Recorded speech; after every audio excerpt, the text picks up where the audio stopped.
to Architecting. I'm your host, Angela Mazzi. You made it. This is the landing pad for raw honesty about connecting your career with your purpose. I'm going to give you the tools you need to be an unapologetic advocate for yourself and others, because if you're here, you believe that the space we surround ourselves in matters, and you're committed to project by project building a better world for all of us. If you're with me, let's get architecting. Hey, Bright Lights, it's Angela. Welcome back to Architecting, or if you are just finding this podcast, I am so glad you're here. There is so much good stuff happening in the spring this year. I've been doing some amazeballs interviews, so look for those. I usually don't do a whole lot of interviews. I try to keep them to about 20% of the episodes, but I've just had so many opportunities to talk to people whose insights you're going to find really valuable that I've been doing more interviews because I really want to make sure that the content here is really inspiring you and serving you to live your best life. Also want to offer you more than just a podcast. I want to offer you opportunities to interact and learn and grow. On April 18th, I'm doing a panel discussion around mentorship with Jordan Kravitz and Carl Sergio. And Jordan and Carl, respectively, are in charge of two mentorship programs that are geared toward young architects. They have different formats, and they are for people at different places in their career. But they've been doing this work for a while, and I thought it would be a really great opportunity to get their perspectives on mentoring, learn more about their programs if you happen to be interested, but also to do something I don't normally do when I do interviews for the podcast, which is open it up to the audience. So if you'd like to join us, you can either go to architectingpodcast.com or click the link in the show notes and sign up to be in our audience. It's totally free, but it's going to be a really fun chance to ask questions and interact with Jordan and Carl. So make sure that you don't miss that opportunity. And even if you're thinking, I'm not a young architect, there's a lot you can learn about mentor. Everybody needs a mentor. I have mentors. It doesn't matter where your career goes, you always need a mentor. And as you advance in your career, you have an opportunity to mentor others. So this is super valuable. The other really fun thing coming up next Saturday, which is April 21st, is I am doing a low-key time management workshop. This is a big request. In fact, I have even been asked to speak to a leadership group here in Cincinnati about time management. It comes up again and again from those of you in the audience, but also other architects that I talk to, other people in the industry. So I thought I would do this workshop because a lot of times we're already stressed, and what we can find about time management wants you to put all these structures in place and create new habits, and that takes even more energy and effort and focus. And so we can intellectually buy into what we're hearing and say, yep, that makes sense, and never do it. So I thought, let me show you some of the ways I've kind of expanded my bandwidth and found a way to do more, to target things more to what I want, to defining things more on my terms and keeping good boundaries so I don't feel overwhelmed without having to keep calendar journals and planners and implement all these things that just feel hard. This is very easy, very, very low key. So again, that's another free workshop that I'm doing next Saturday, April 21st. If you want to get in on that, go to architectingpodcast.com. You can click the link right on the front page, or you can look for the link in the show notes.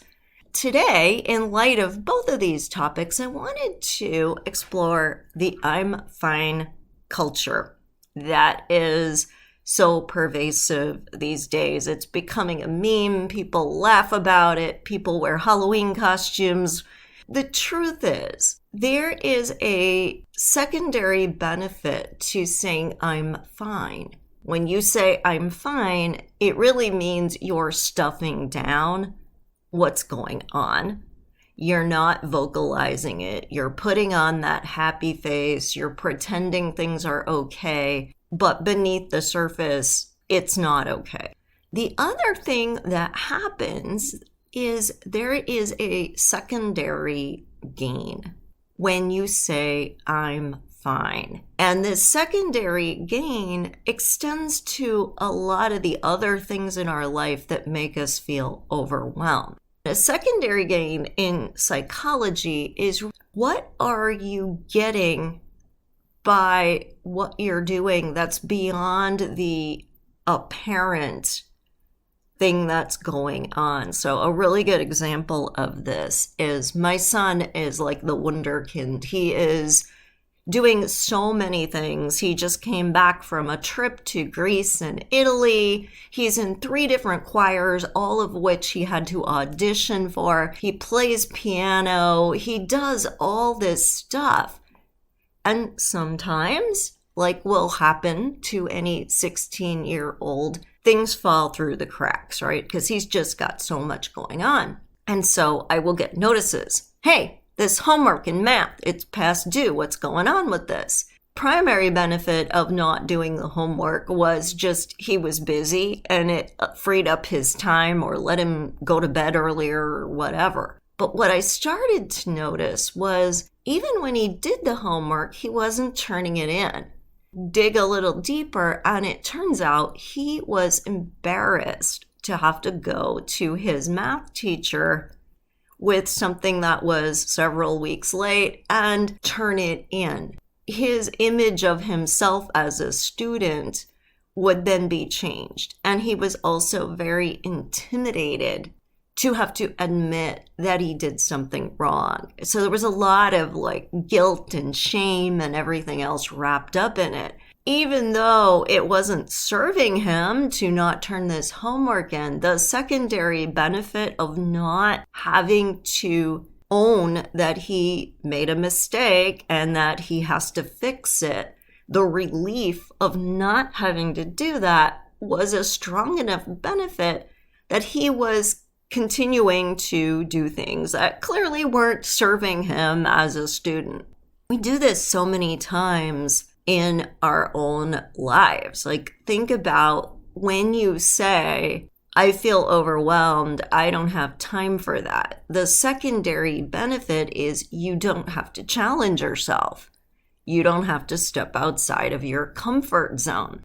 When you say, I don't know how, and throw up your hands and wait for somebody else to swoop in and rescue you, you have the secondary benefit of not having to learn a new skill or show yourself your own resilience. You get to just surrender. And when we're busy, as you know, a lot of my work deals specifically with stress and what stress does to us. Our brain doesn't have as much bandwidth. And so anything that in any way feels uncomfortable, we put in the proverbial too hard basket. And I do this too. So, it's something I think we all face in our lives. What do you put in the too hard basket? Well, for me right now, it's finishing my taxes. And I should have worked with an accountant, but I didn't because I was busy and it was supposed to be easy and then it wasn't. And if I would just sit down for 2 hours, I could knock this out. But it requires me pulling together a lot of information that right now I don't have time to do. And I'm tired because I've been having these long days, lots going on at work with projects, lots going on with architecting. So I'm putting it in the too hard basket. Is it really too hard? No, it's not really too hard. It's just easier. There's that secondary benefit of not having to deal with something that I really don't want to deal with.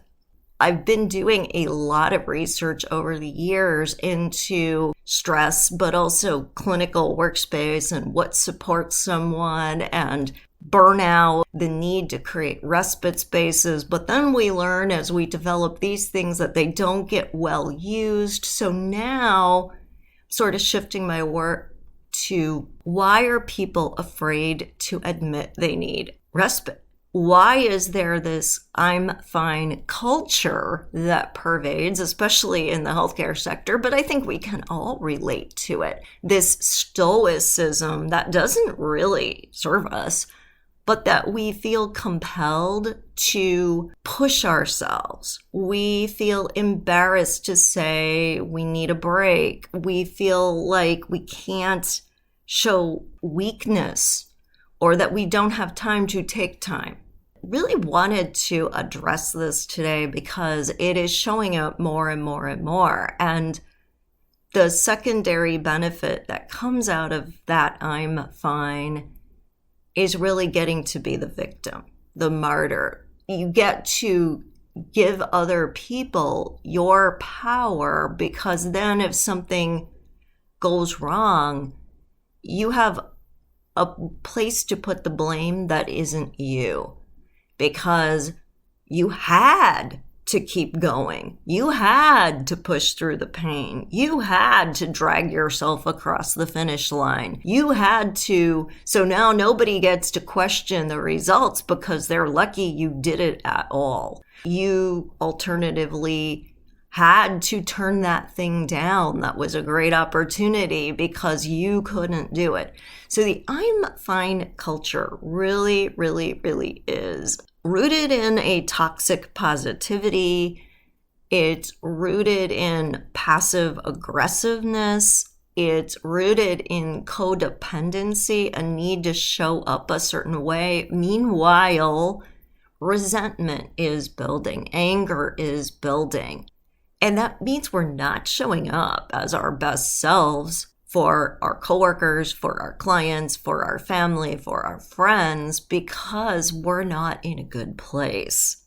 We're just pretending like we are. We're reading from a script, not being our authentic and genuine selves. So what do we do to counteract the I'm fine culture? Well, the first thing really is we have to embrace vulnerability.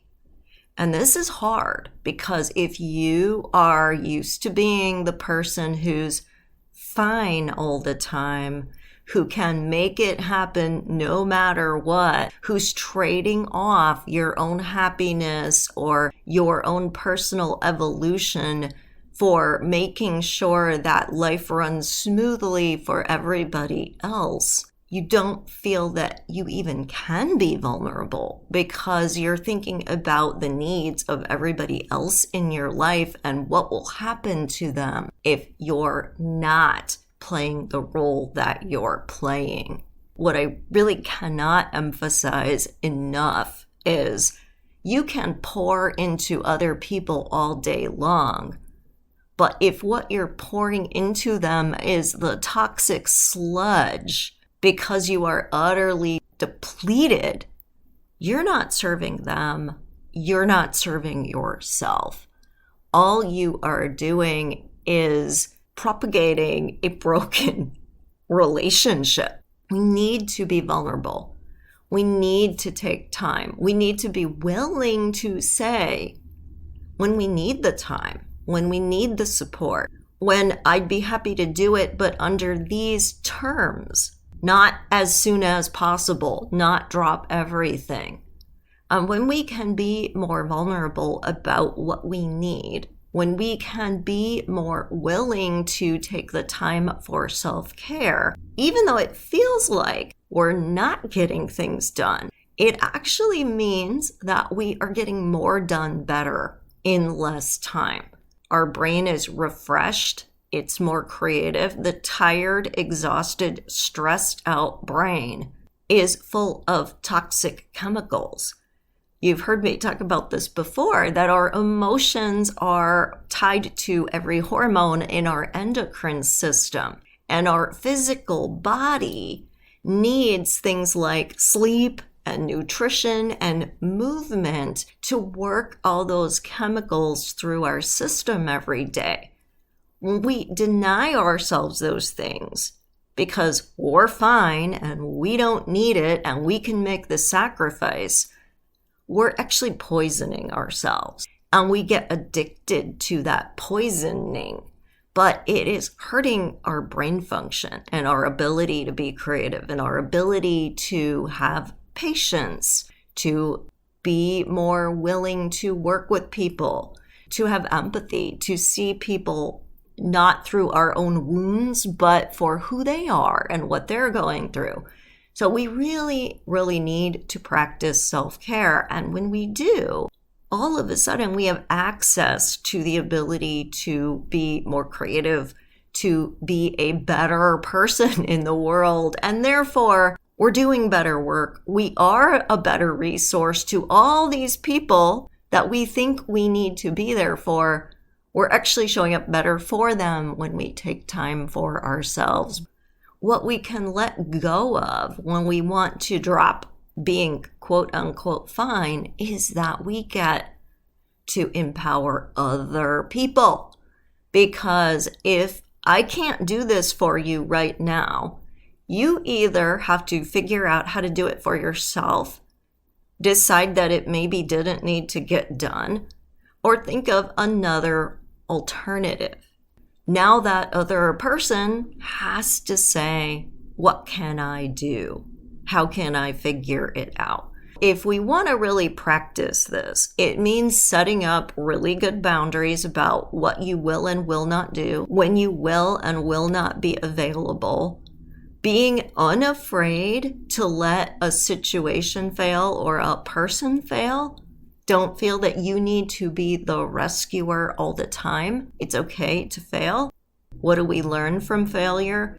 Prompt people to think about the consequences of the current path they're on, but don't swoop in and save them. Ask people how they think they could solve something when they come to you with a problem instead of trying to fix it for them. We learn by doing. We don't learn when other people do it for us. You think about before you learned to drive and you were just a passenger in the car. Did you know your way around very well? Probably not, because you didn't have to care. When you started to have to be the driver, all of a sudden, where things were, names of streets, directions suddenly mattered, because now you had to be the one who was responsible. And it's the same for everyone in our lives that we think we're helping when we are their rescuer, when we are their savior. We're actually keeping them in a passive mode where they're not learning skills and not cultivating abilities that they absolutely have it in them to do. So we're almost telling them that we don't believe that they're smart enough or capable enough to figure it out. I hope that this was helpful to you today and helped you reframe why you might be being stoic and it's not serving you or the other people in your life, and really helping you to step away from that I'm fine culture, to take more time for your self-care, to build your own personal resiliency so that you can spread that out to others. And don't forget to check out the mentoring panel discussion, and also really make time in your calendars next Saturday, because I'm not doing a recording for this because I want you to be fully present. Show up, sign up for my low-key time management class. It is going to be really powerful stuff, and you're going to get tools that you absolutely can use, so you don't want to miss it. Take care, everyone. Have a great day. Thank you for listening. You made it all the way to the end of the episode, which means you are committed to making yourself a priority so you can be empowered to do the work you were called to do in the world. How amazing is that? If you would like even more content just like this, please remember to subscribe so you never miss an episode. I would so appreciate it if you left an honest review too. Hey, I want you to know I'm here for you beyond the boundaries of this podcast. You could follow me on social media at Architecting Podcast or visit architectingpodcast.com to download some great free resources. Take care, everyone, and stay inspired.